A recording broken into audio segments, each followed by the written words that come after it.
Hey guys, welcome back to a new video. Thank you so much for watching all the videos. It's been great to have you on board. In this video, it's me presenting at a recent conference, and I was very thankful to be invited. And I hope you really do enjoy the video. Importantly, throughout the conference, I asked some questions and I posed some questions throughout the presentation. And in a conference setting, you're able to share and reflect with the person that you sit next to. On YouTube, we have an opportunity to do that via the comment section below. So it'd be great after you watch the video or during the video if you pause and you answer the questions that I pose, and then you write up a little thing and put it in the comment section below, or reply on Twitter, or maybe even a video reply. It'd be great to have that interaction, and I really do encourage it so that we can grow a global community and we can help coaches all around. Thank you so much for watching my videos. I really do hope you've enjoyed them and you get a lot out of them.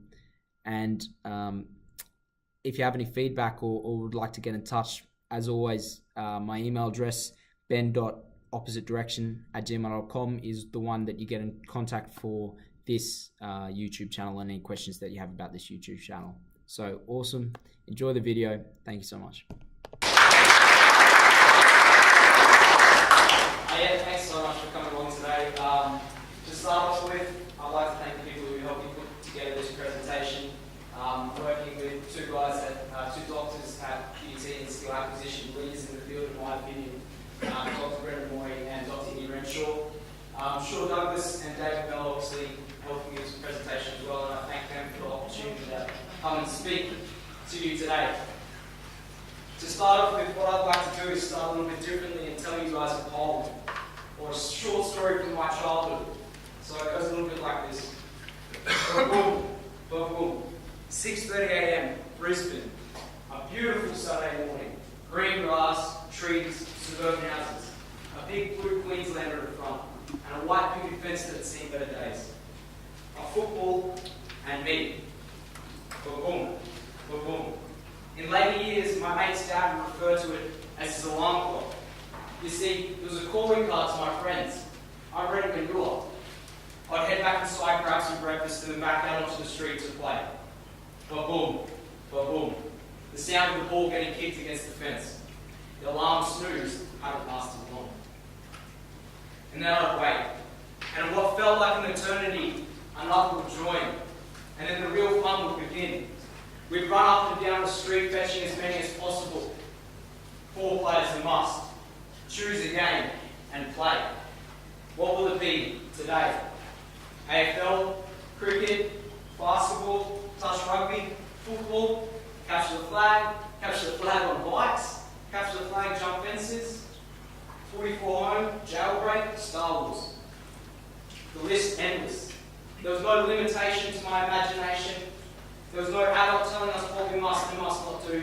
There was no parents screaming.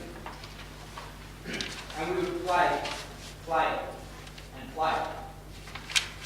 And then the bitumen would become too hot, and we'd pool or inside were the options, neither of which I thoroughly enjoyed. Lunch, the process would reset, wait, fetch, and play. The afternoon session would grow in numbers. Brothers, friends, parents would join in too.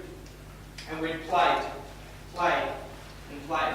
Meticulous planning of teams, always even, always fair. Until the sun went down and the dinner yells called. This was my childhood. This was my life. And yours?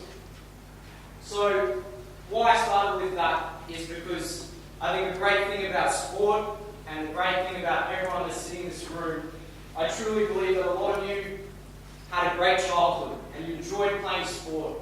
You've probably played, if you're from Australia, backyard games. We've talked about it in previous presentations before. If you're from countries all around the world, you played on the street or you played wherever, the favelas if you're from Brazil maybe. These are the places where we learned when we were kids, and our kids now probably don't have the same opportunity. So I'd like you to turn to the people next to you and just start to talk about some stories from your backyard or from your childhood that you got to do. And I'd like you to look at these questions at the front to guide that discussion. What was good about the games that you played? How did it make you feel? Was it competitive? How much time did you actually spend playing the game? And the last question that I think is really, really important, during that time, did you have freedom of expression? So please, I'm going to walk around, talk to you guys as well, have a chat to the person next to you about the childhood that you had and the games that you played.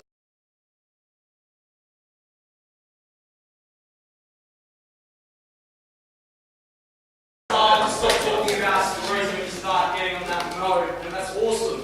I think the discussion that we just had straight away, as soon as I said talk about your childhood and what you did when you played those backyard games, it's evident in the passion that you showed others when you were talking just then. So what am I talking about with you guys today? It's an alternative approach.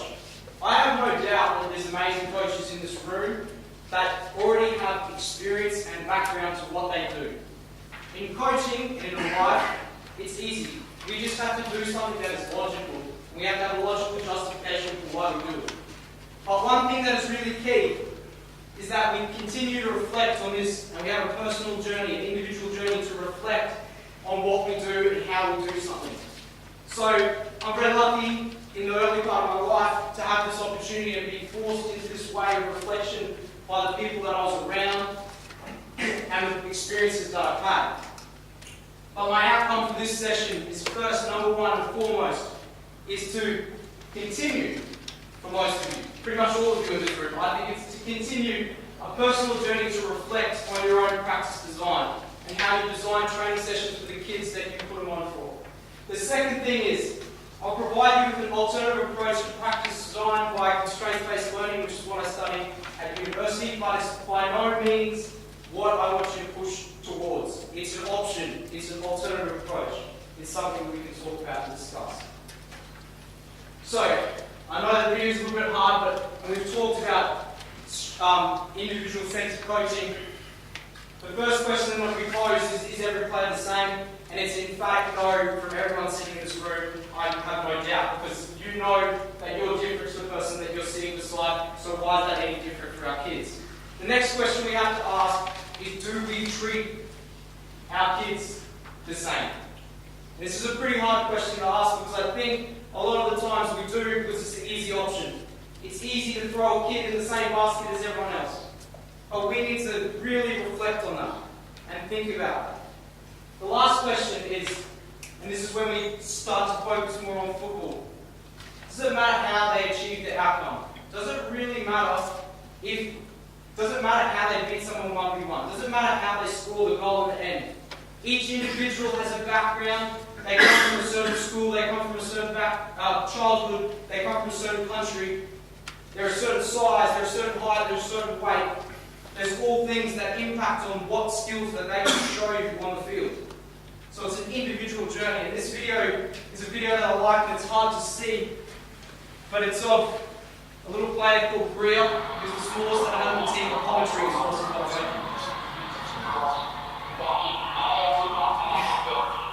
I don't know if that was high enough, but he scored a bikie. This little kid scored a bikie.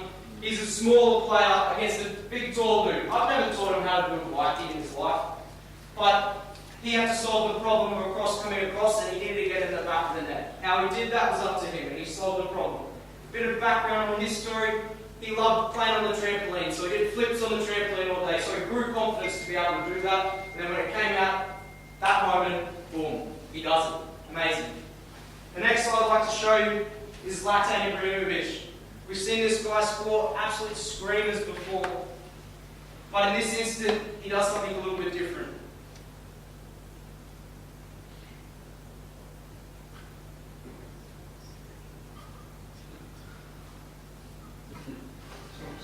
Ultimately, it doesn't matter if he scored the ball from outside the 18-yard box or if he scored it when he got inside the 6-yard box. Who cares? He scored the goal. The outcome is successful. That's what we're after. So what I'd like to do now is for you guys to reflect on your training sessions with the people next to you, and I'd like to use these questions to guide that.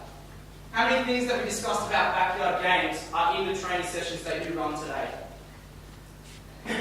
How holistic are your training sessions? What experience are we giving our players? And finally, do we allow, and I think most important, do we allow our players an individual journey through football? So turn to the people, start that discussion up, have a think. They're hard questions to pose, I know. I've got a limited amount of time, but I want to start you on this journey to reflect.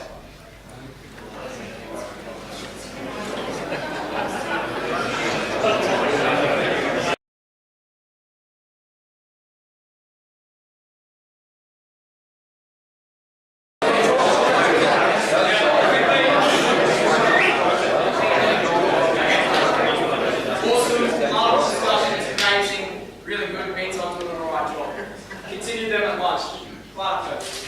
We'll continue here with another video. And the question I pose for this video is this training or do people train for this?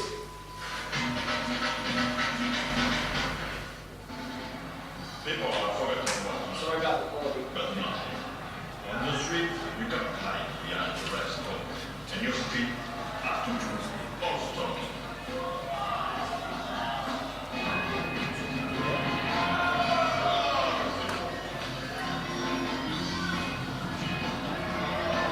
Here we have a king. Guide us right.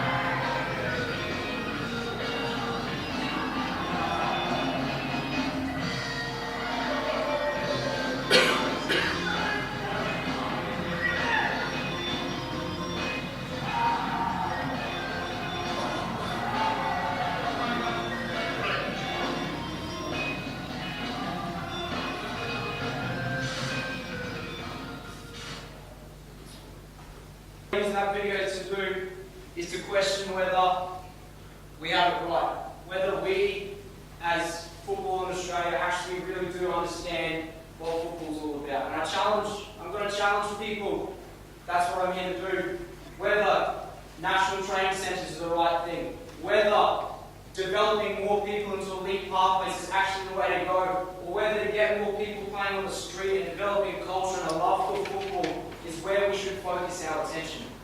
That's the question that I will pose to a lot of people in my positions. Because if we can create people who love the game to express themselves, well, we could have one of the best footballing nations in the world. Because we have kids who are really, really good at sport and we need to experiment with that. So let's understand the problem now from a training perspective. Dave touched on it really early in the piece. There was some research done by a brain called Donna. She talked about the fact that we don't have enough game time, but more specific is the fact that we don't create enough opportunities for players to make decisions during training. There's a couple of things that the research pointed us towards. The first one, David Bell, up there in that photo from the last state conference, which was not too bad. Too much talking. As coaches, we talk too much. We love to talk. I'm here talking. We like our ideas. We come up with ideas. We think that we need to put them on other people. But we need to question that. The second thing, observations of community coaches, was we had too many static players. Players that weren't in dynamic environments where they're creating opportunity or looking for opportunities to act. Players that were queuing. Players standing still. Players given the solution to problems and then asked to practice that solution. And that also leads into the last one, observations of advanced coaches, and I see a lot of this. We lack variability, we practice a lot of half-field games where we give people solutions and we go out and we try to enact those solutions and we guide them towards those solutions. Why can we not create environments where we push them towards behaviours by adjusting the environment and then them playing in that environment? So, to bore you a little bit, I'll give you some academic or some motor learning theory that grounds what we talk about. I don't want to go into too much depth, but the majority theory in the world is the idea that we indirectly perceive our environment. That the environment around us is meaningless, and we're amazing human beings that create meaning from that environment. But we look at animals and they show us that it's not necessarily the case. Okay? Some of you might argue the fact that evolution is not a real thing. That's fine. But I'm not here to dispute that. But what we look at here is the environment and the individual system, and the fact that people around us act in reference to this dynamic environment. And I want to show you probably my favourite video, well, at least my favourite video last year, of an animal doing that and acting in reference to a dynamic environment.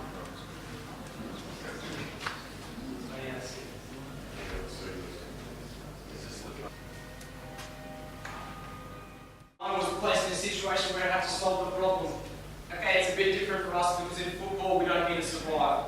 In Australia we're pretty lucky in the opportunities that we have to make sure that our kids are healthy and stuff like that. So, but in this, we have a situation where that iguana had to do everything it could to solve the problem because it didn't want to die. And we want to put our kids not in that situation necessarily, but we want to put them in a situation where they have to solve the problem to win the game. They need to search, they need to search, find and exploit, or search, explore and exploit the environment they're a part of. This is a video of Tommy Rogic doing exactly that. It's a bit random, but football examples are always good as well. Cedric Boyata brushes the Den Bosch attacker aside, and skills there from Tom Rogic as he danced over the ball. A few olays go up from the crowd, and quite correctly.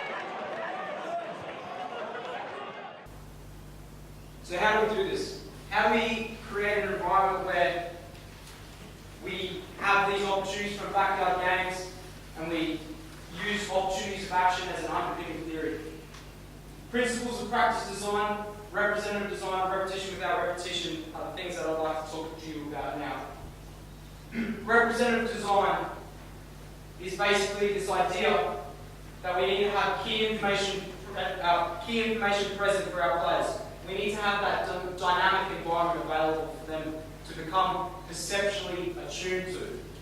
So 3 things that I put down as very key to have in those environments. We need opposition.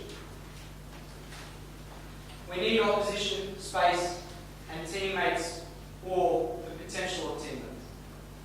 Because if we have opposition, then we have a dynamic environment to act in. And if we don't have opposition, we don't have key perceptual information to learn from and to act on. And if we don't have that key perceptual information, in my belief, and from this understanding, the technique that we develop is different to the technique that you need to develop to solve the problems in the game. So we need to get players, if you want to use technique, I'm not a big fan of that word. We need to get players to develop behaviours that are going to be in the game. They need to be specific to a context. And that leads on to the next bit, but I'll show you this video first of representative practice. This is a game that one of my mates from Spain developed. And here you can see 4 gates, 2 players on the outside blocking the gates. The job is to get through the gates. Iniesta, B, exactly the same, look very similar. The best thing I got to do was show Benny this video and he got to think that he was Iniesta for a bit. That's Modric chasing him. Marty in the video.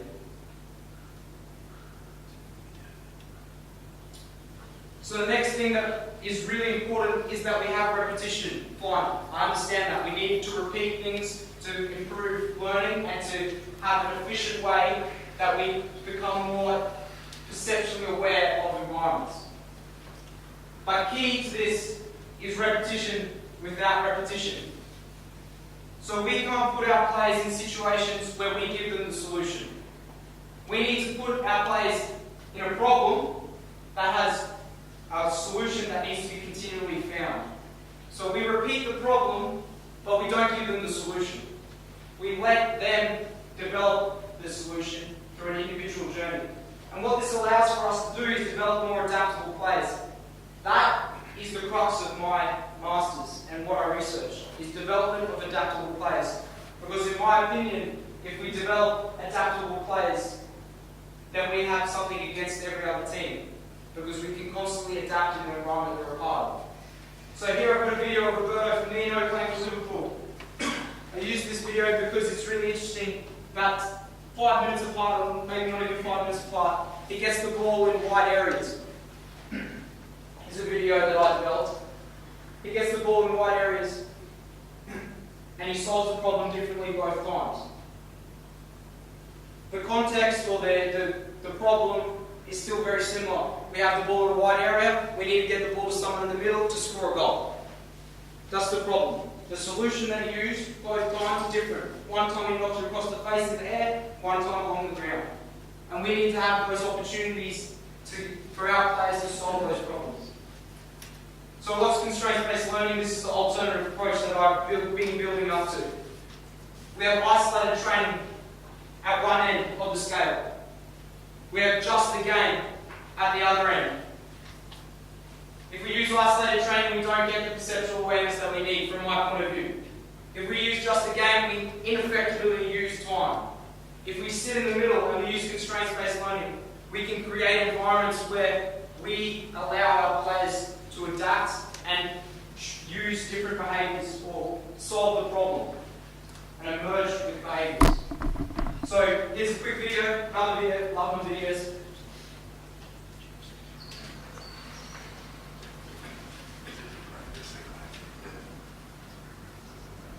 Japanese are legends.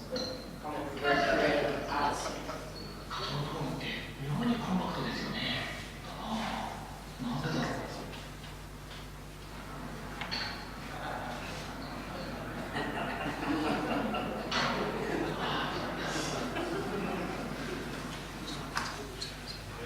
So there we have one example of this idea of constraint-based learning and the environment, the individual, the task, all combining to create emergent behaviours. So I'd like to take you through this now. The environment is probably the biggest factor. There's also one more that I'll probably put on the outside that Glen's talked about in her discussion. Mel's also talked about. It's the idea of societal and cultural constraints that impact us. And I talked a little bit about that in backyard games. Our society and culture impacts on the way we play. But I'll keep with these three things. So environment, the weather, the type of field that we play on, the slope of the field, impact the way that we play the game and impact how we solve solutions. The individual, whether that be from a physical standpoint or a mental standpoint, how confident they are, how related they are to other people in the team, how high they are, how small they are, all those kind of things. And Rio was a great example of that right at the start doing the biking. The last thing is what, as coaches, we have the most control over. The task. Can we shrink the size of the field? Can we make the field bigger? Can we give people time limits for how long they play the game for? 2-3 minutes. Intensity increases because you play for a shorter period of time. Can we give people rewards on goals and how much a goal is worth to emphasise the fact that we want them to score a goal or to get the ball to a certain area on the field? Can we increase the number of goals that we use or the size of the goals that we use? And that impacts also how we play. So I have a story. I was in Sri Lanka. I was lucky enough to travel around Sri Lanka and India for 4 months at the end of last year. This is my best mate and me on the beach in Sri Lanka playing football with a couple of kids, so you can't really see their faces. The camera was not great there. Yeah, there was a couple of kids that we found on the beach, and we were like, sweet, okay. We watched for a bit, kept watching for a bit, and we were like, these kids are good. We want to play with them. So I approached one of the kids, they couldn't speak English really that well. And we just pointed to the ball and said, oh yeah, can we kind of play? And he came over and he said, yeah, no worry, was very welcoming in their approach, very welcoming people. And what they showed initially, the first thing they showed us was one thing and one thing only. They put 2 thongs down on the ground, they rolled the ball between the thongs, and they just pointed at the ball. And me and my mate were like, okay. Because we've been watching for a bit, we understood what that meant. To score a goal, the only way you could score a goal was the ball along the ground. So they created their own environment, their own constraints on how they wanted to play the game. We played for a bit, my mate, we just got off a long plane, we were running around, we were loving it. He knocks a long ball to someone, and the kids went mental, shaking their head. No. Lord, no. Don't do that. A couple of things at play here. First of all, they don't want to lose the ball because they only have one ball to play with. The second thing that was at play, they culturally didn't believe in playing long balls. They believed in tricks and 1-2s and passing, sharing the ball. So as players, we kept playing, we started doing some tricks and like trying to play like them. And it was amazing to see these kids light up and start celebrating us doing tricks with them on the beach and having that moment to share with them. And I reflected on it a couple of days later, I went, this is insane. Because everything that I had learned, everything that I had thought about in my masters was an amazing learning experience because these people had developed their own environment, their own culture to play football. There was no coach. There was no person telling them what to do. It was these kids on a beach with a couple of sandals and a football. No football boots. It was just them in the game. So, I'd like to finish with one video that I developed on my YouTube channel, and it compares isolated training to constraints-based training. And maybe it's a little bit dualistic, and I know right at the start that I wanted to give an alternative approach, but I'm passionate about what I talk about and how I give my message. So I'd like to show this video so you guys can have a little think. In this video, we'll compare an isolated activity with a constraints-based activity, using the theory of affordances to underpin our justification. Just so we're all on the same page, isolated activities are activities or drills repeated within an environment where there is limited solutions and are explicitly taught. We give players the how. Constraint-based activities are activities designed through the manipulation of environmental, individual, and task constraints to develop implicit emergent behaviours. Here is an example of an isolated ball mastery activity, using cones and poles as points of reference for movement. In this activity, players have been asked to dribble the ball around the poles without hitting the cones. The aim is to get around all poles as quickly as possible. Players have been given explicit instruction to keep the ball close by taking a touch every step and to only use the right foot. Ultimately, what we can see is players perceiving and acting with reference to the poles and cones, and also the explicit instruction given by the coach, both things which are never present in the game. Here is an example of a constraints-based ball mastery activity, using an opposition player as a point of reference. In this activity, players are split into two roles. One person is a tagger and the other a runner. The aim of the runner is to avoid getting tagged for 15 seconds. The aim of the tagger is to tag the runner.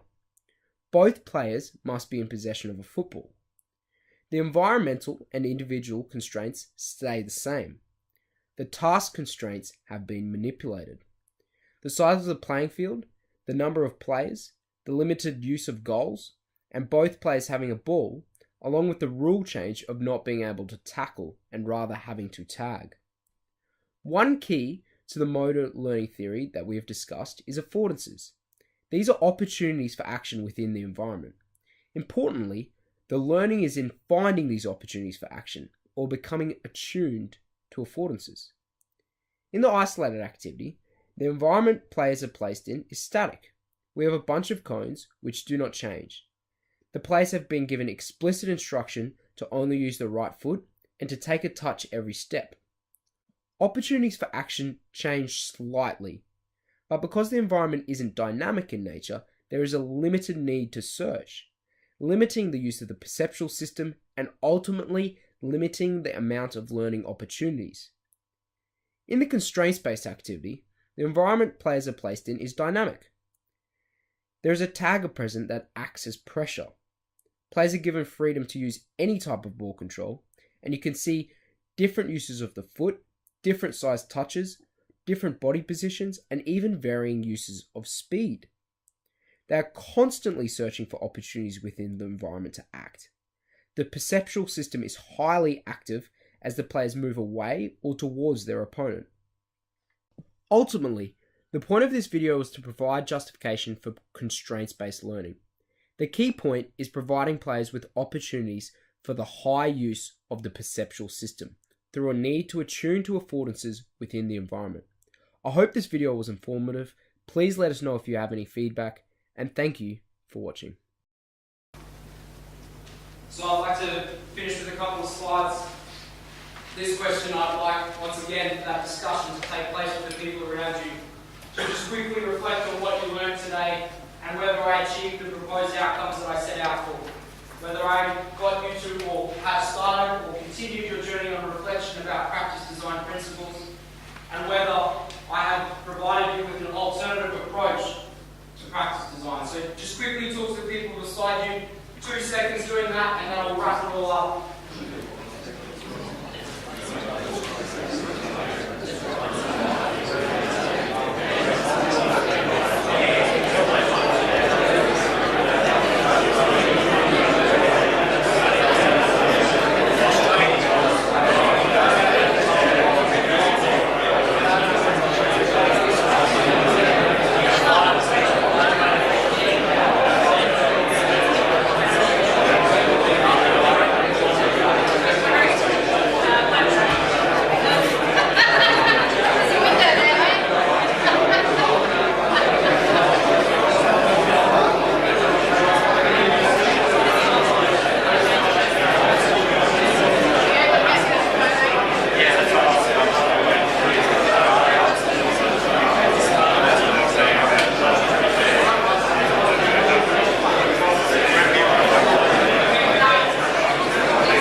This detail has been provided in your, it's a pamphlet that was in the bags that you guys have, so all that information is there. Marcus Sullivan's from Sweden, he's a coach educator, he writes a football blog about these things. And in Sweden, they're really interesting about how they go about it. Because they fundamentally believe that this kind of stuff is child rights. And they use child rights to underpin the whole country's approach to how they go about coaching and how they go about teaching. Because they believe that if we coach in a certain way, we take that opportunity away from our players. And there's some people in Sweden that are driving this to make big changes in how they go about it. In England, there's a guy called Stu Armstrong. He works in hockey education, and I have a good relationship with him. Doing a podcast with him in about 3 weeks' time. He runs a podcast posting skill acquisition experts. I'm no expert, but he wants to talk about young and upcoming dude. He's got a podcast called The Talent Equation, and I'd really suggest that if you have time in the car, whenever, 50 minutes, get a podcast in there. Finally, myself, I run a YouTube channel called Opposite Direction. It's got a couple of videos up there, and I'll continue to hopefully build on those videos, but they take time to do, and I've got a lot of other stuff going on, coaching and my masters and stuff like that. I encourage you to email me, ben.oppositedirection@gmail.com. Give me an email, get my phone number off me, whatever. I'm happy to sit down and have a conversation about these things with you. Because, like I said, it's a personal journey. It's not everyone together. It's a personal journey to reflect and to develop. The same is said for our players, as it is for our coaches, as it is for day-to-day life. My last little quote that I'd like to put out to you guys is my idea, and Glennis touched on it. And it's an idea that I would like to leave you with, maybe you can think about and ponder. But my goal as a coach is to become redundant, is to not have to coach anymore. Because then if I become redundant, my players are doing and solving all their problems by themselves. Those kids in Sri Lanka taught me a lot. They taught me about the love of the game. And they just played the game. They created their own culture, and that's what they did. And ultimately what I believe is that if in Australia we are to go to the next level, we need to continue to create a culture where we have our players and our coaches redundant and our players playing on the street and loving playing football from a young age. And I reflect on our society and our culture, and in football we have an opportunity to do that. Our education system is set up as a recipe. In football, we tend to follow what education does. Can we step away from that? Can we be brave? Can we challenge those ideas? That's my question to you. Thank you so much for listening to my presentation.